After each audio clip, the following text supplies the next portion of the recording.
नमस्कार दोस्तों, आज के हमारे इस वीडियो में हम आपके लिए पाप मोचनी एकादशी की व्रत कथा लेकर आए हैं।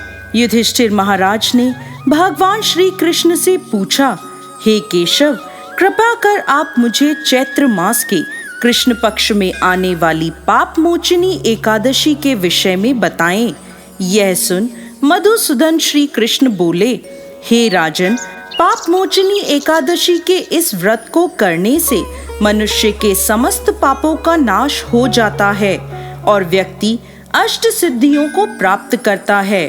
पाप मोचनी एकादशी की व्रत कथा के अनुसार अनेक वर्षों पूर्व देवताओं के कोषाध्यक्ष कुबेर के पास चैत्ररथ नाम का अत्यंत सुंदर उपवन था, जिस उपवन में भोलेनाथ के परम भक्त मेधावी ऋषि तपस्या कर रहे थे। अनेक अप्सराओं ने उनकी तपस्या भंग करने का प्रयास किया, परंतु वह निष्फल रही। इसीलिए मंजुघोषा नाम की एक अप्सरा ने ऋषि की तपस्या भंग करने का निश्चय किया।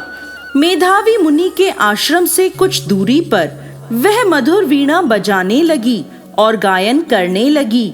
मेधावी मुनि घूमते हुए उसकी ओर गए और उसे इस प्रकार गायन करता हुआ देख मोह के वशीभूत हो गए और उसके साथ रमण करने लगे। भगवान भोलेनाथ के रहस्य को वह भूल गए। ऐसे ही रमण करते हुए बहुत समय बीत गया। एक दिन अप्सरा मंजुघोषा देवलोक वापस जाने लगी। जाते समय उसने मुनि से कहा, हे ब्राह्मण, अब आप मुझे मेरे देश जाने की आज्ञा दीजिए।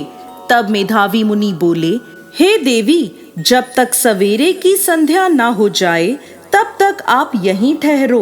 तब मंजुघोषा बोली, हे मुनिवर, अब तक न जाने कितनी संध्याएं चली गईं। मुझ पर कृपा कर आप बीते हुए समय का विचार कीजिए। तब मंजुघोषा की बात सुन मेधावी ऋषि ने बीते हुए समय का हिसाब लगाया। तब उन्हें पता चला कि उन्हें इस अप्सरा के साथ 57 वर्ष बीत गए हैं। मंजुघोषा को अपनी तपस्या का विनाश करने वाली जानकर मेधावी मुनि उस पर क्रोधित हो गए और उन्होंने उसे श्राप देते हुए कहा, पापिनी, तुमने मेरी कठोर तपस्या को नष्ट किया है। मैं तुम्हें श्राप देता हूँ कि तुम पिशाच योनि में चली जाओगी। मुनि के श्राप को सुनकर मंजुघोषा विनम्रता से बोली, हे मुनिवर, मैंने आपके साथ अनेकों वर्ष व्यतीत किए हैं, मुझ पर कृपा कीजिए। तब मेधावी मुनि बोले, क्या करूं? तुमने मेरी बहुत बड़ी तपस्या नष्ट की है। चैत्र कृष्ण पक्ष में जो शुभ एकादशी आती है उसका नाम पाप मोचनी एकादशी है। वह सभी पापों का नाश करने वाली है। हे सुंदरी, इस एकादशी का व्रत करने पर तुम्हें पिशाच योनि से मुक्ति मिल जाएगी। ऐसा कहकर मेधावी मुनि अपने पिता च्यवन मुनि के आश्रम में चले गए। उन्हें देखकर च्यवन मुनि ने पूछा, बेटा, यह क्या अनर्थ कर दिया? तुमने तो अपने पुण्यों का नाश कर दिया। तब मेधावी मुनि बोले, पिताजी, मैंने पाप किया है।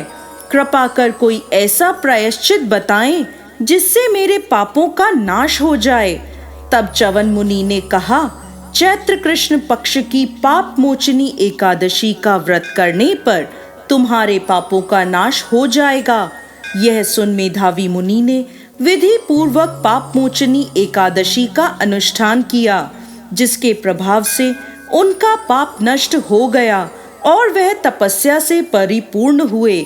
इसी प्रकार मंजुघोषा ने भी पाप मोचनी एकादशी के उत्तम व्रत का पालन किया, जिसके प्रभाव से वह पिशाच की योनि से मुक्त हुई और दिव्य रूप धारण कर स्वर्गलोक चली गई।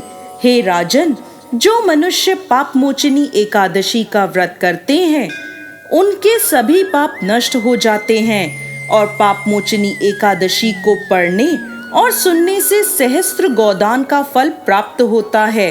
यह व्रत बहुत पुण्यकारी है। जय श्री हरि विष्णु।